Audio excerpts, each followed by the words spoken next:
Okay guys, welcome back to our channel. Meron tayong ginagawa dito na Ford Ranger 3.2 na T7 ng makina.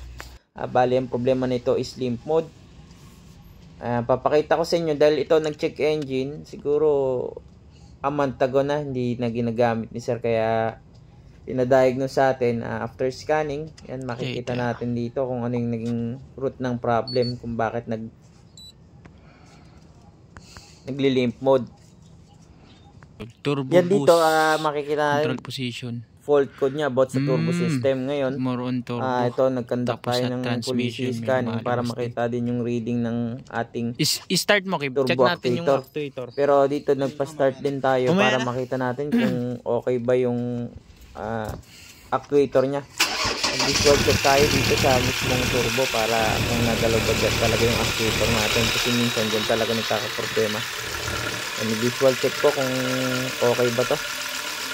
Dito na-andar na. Red. Tinitignan natin kung nasa red yung actuator. Hindi medyo makita yan. Kung makikita nyo dito, pinom natin. Nagre-rev dyan, hindi gumagalaw yung actuator. Hindi yung cabin sa actuator na ating makina. Yan, sa turbo. Yan.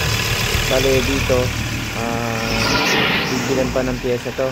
Ito for check up muna para mapag-prepare yung may-ari and yan RPM makabili ng ano. Then schedule na lang kung kailan gagawin para mas prepare and papalitan yan sir, makapaghanap ng budget meal or saktong presyo, hindi yung mga lang masyadong taga sa presyo na turbo.